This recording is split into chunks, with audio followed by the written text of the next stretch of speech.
되게 많아요. 지금 제가 이거 하루 종일 아, 그렇게 많아요? 네네, 많아요. 처음 일했을 때부터 취미가 연예인분들 빌딩 이렇게 정리해놨었거든요. 보신 것 중에 제일 손해를 많이 받은 사례는 어떤 사례예요? 그래서 여러분들이 만약에 부동산에 좋은 매물 받고 싶으면은 일단 진짜 손님인 거를 인식을 시켜줘야 돼요. 어떻게 인식해주죠? 뭐 옷차림도 신경 쓰시고, 뭐 선의의 거짓말이긴 하지만 뭐 아파트 잔금을 치렀다, 그래서 내 지금 가방에 현금 1억이 있다 그래서 너가 정말 좋은 거 찾아주면은 내가 바로 계약금 보내겠다, 이런 식으로 내가 진짜 매수자라는 거를 인식을 좀 시켜줘야지 이 사람이 좋은 매물 주거든요. 또 갈 때 빈손으로 가지 마시고 뭐 차라도 한 잔 들고 가고, 계속 그렇게 두들기다 보면 좋은 게 나오거든요. 나오면은 일단은 제일 첫 번째로 저랑 관계 좋은 사람부터 연락을 해요. 그건 어쩔 수 없는 것 같아요. 다음에는 저한테 한번 연락.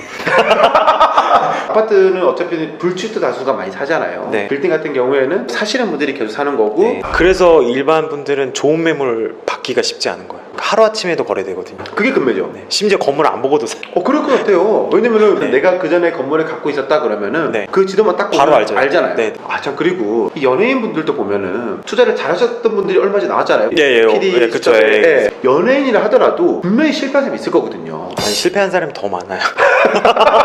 제가 예전에 이제 기사를 많이 썼었거든요. 이제 실패 사례 해가지고. 근데 그때 공격을 많이 당했죠. 연락이 와서 네. 내 건물값을 네. 깎아먹는다. 그렇죠. 깎아먹고 지금 임차인 있는데 너 때문에 잘못되면 어떡하냐 막. 연예인들은 왜 실패를 하시는 거죠? 연예인분들이 직접 부동산 가서 알아보기가 쉽지 않아요. 그럼 누가 알아봐요? 보통 대리인이 있죠. 아. 그래서 대부분 믿고 사세요. 그래서 많이 당해요. 뭐 예를 들어서 이게 10억에 나왔으면은 뭐 중개하시는 분이 한 12억 부르고 그냥 중간에서 좀 떼먹고 뭐 그런 경우도 많이 있어요. 뭐 A씨가 있던 건물도 완전 망했거든요. 얼마에 샀어요? 50억에 나왔는데 한 10억 거의 더 주고 산. 중요한 건 지금 임차인이 다 나갔어요. 거기 상권이 완전 망했거든요. 압구정이죠. 아니야.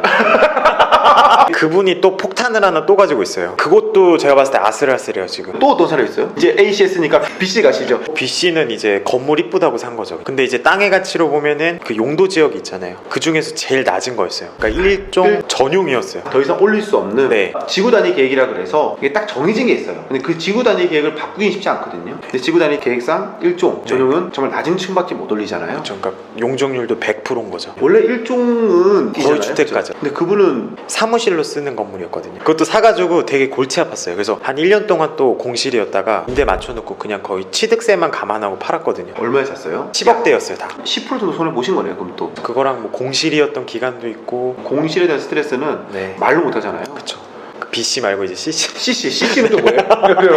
계속 생각나는데 네. 그분도 똑같아요. 그러니까 땅의 가치가 굉장히 없고, 그래서 건물 더 올릴 수도 없는 상태고 임차인도 나간 상태고, 또 지금 그거는 팔지도 못하고, 강남이라 그래서 무조건 잘 팔리는 건 아니거든요. 그렇죠. 제가 대로변 이면에 있으면 100억이 넘어가면 황금성이 쭉 내려가요. 그래서 안 팔리는 거죠. 어쨌든 간에 빌딩은 수익의 부동산이고 수익이 나야지만이 매입을 한 사람이 있는데 네. 그걸 완전히 관광하고 네. 매입을 하신 거네요. 그렇죠. 건물 이뻐서 사신 분들이 생각보다 많이 있어요. 되게 많아요. 지금 제가 이거 하루 종일 아, 그렇게 많아요? 네네, 많아요. 처음 일했을 때부터 취미가 연예인분들 빌딩 이렇게 정리해놨었거든요. 보신 것 중에 제일 손해를 많이 받은 사례는 어떤 사례예요? 첫 번째 말씀드린 그 사례는 아마 거의 한 10억은 까먹을 것 같은 느낌이에요. 그냥 개인적으로. 일단 최근에는 그게 제일 그런 것 같아요. 근데 어떻게 보면은 PD수첩에 나온 사람들이 극히 그냥 드문 진짜 사례. 한 5% 되려나? 잘 산 분들도 꽤 있긴 해요. 실패한 사람들도 좀 많다는 거. 저 요즘에 보면은 이 무슨 길 엄청 많이 생기잖아요. 네.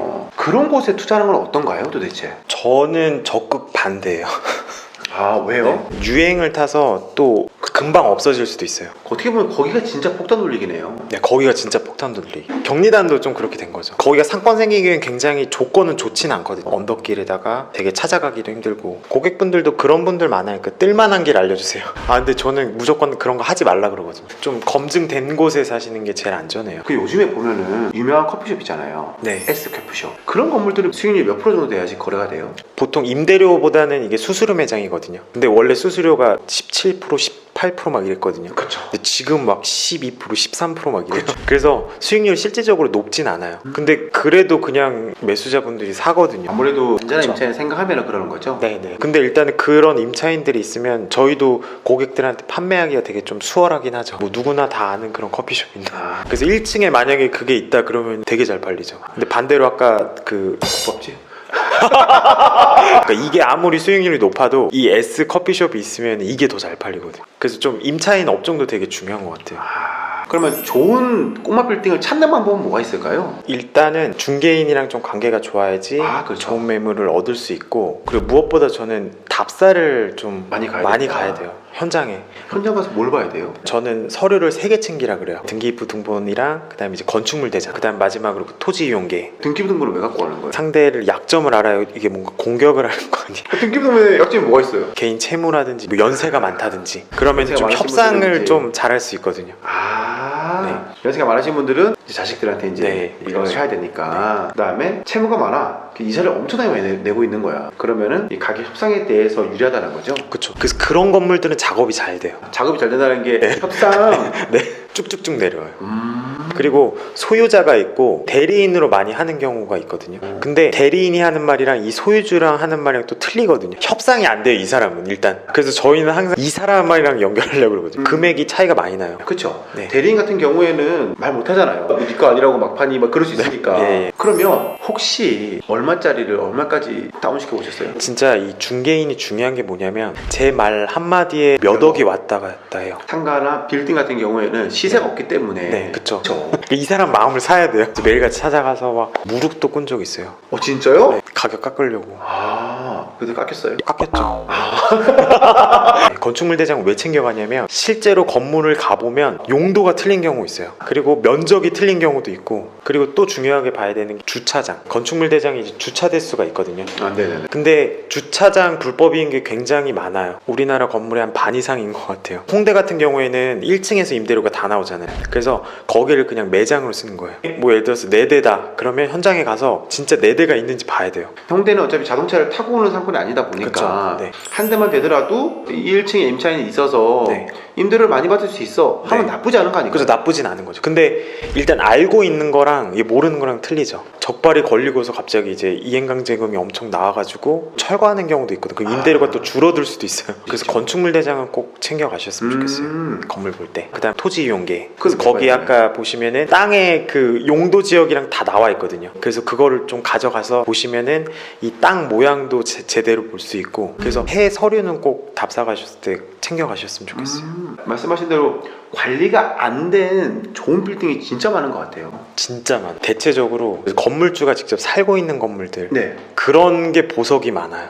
그래요? 주인이 살고 있으면 더 관리를 잘하고 더 잘할 것 같은데 안 그렇나요? 전혀 안 그래요. 그 어르신분들이 만약에 위에 사시면 일단은 임차인들 매일같이 마주치잖아요. 그러면은 임대를 못 올려요.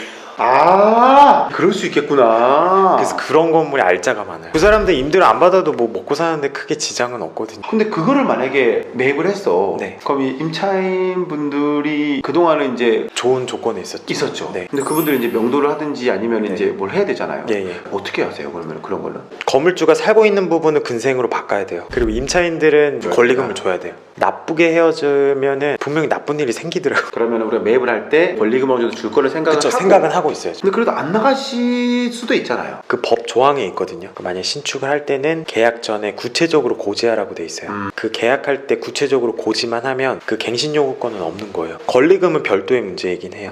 그래서 그 권리금을 줄 생각을 하고 그쵸. 무조건 매입을. 주긴 했으면 좋겠어요. 권리금 비용은 어느 정도 측정을 하시는 거예요? 최근에는 그것도 이제 강남에 있는 건물이었는데 음식점인데 권리금 얼마 달라는 줄 아세요? 얼마요? 8억을 달래요.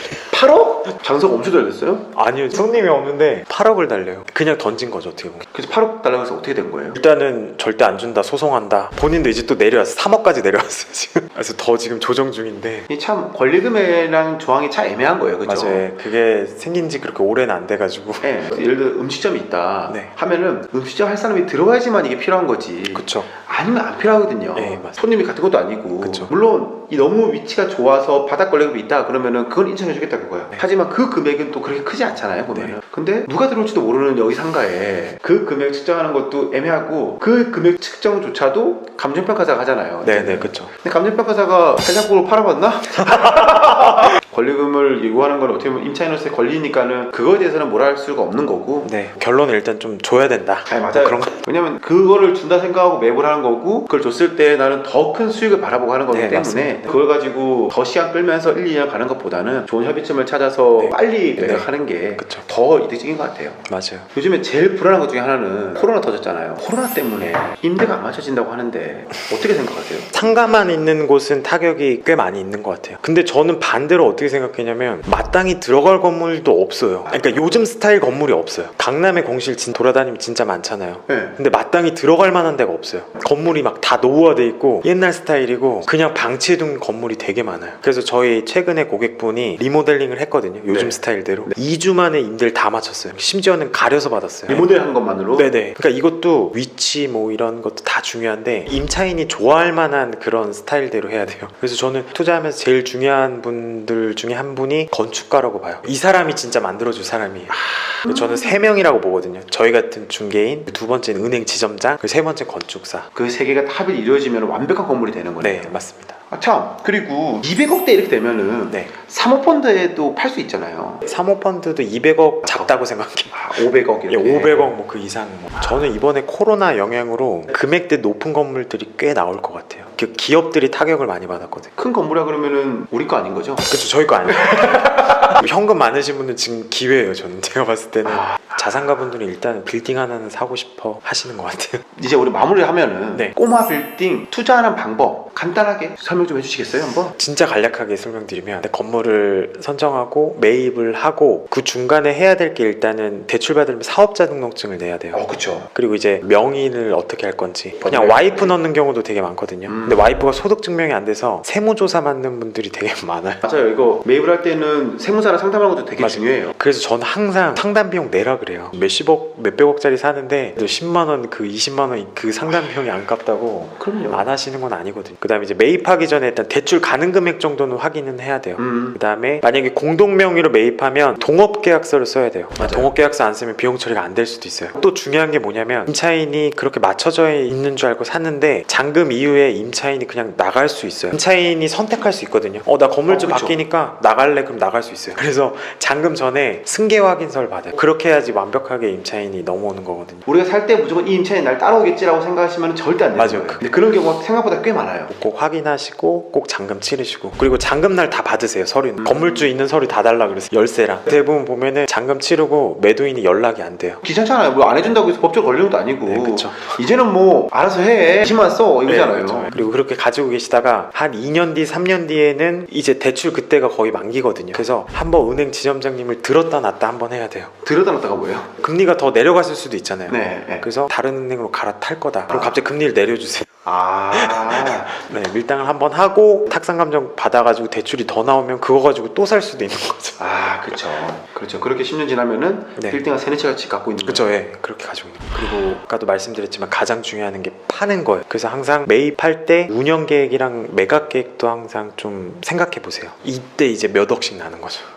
네, 훌륭하십니다. 네, 오늘 이렇게 이 빌딩 투자에 대해서 정말 많은 것을 알아봤는데요. 그래서 여러분들께서도 빌딩 투자하실 때 빌사람님 많이 참고하셔서 찾았으면 좋겠고요. 자, 마지막으로 제 구독자분들에게 한마디 해주십시오. 네. 그래서 뭐 혹시 궁금한 거 있으시면은 언제든지 저희 카카오톡 친구 있거든요. 그래서 남겨주시면은 그 족장 TV 보고 왔다 하면은 제가 직접 상담해 드릴게요.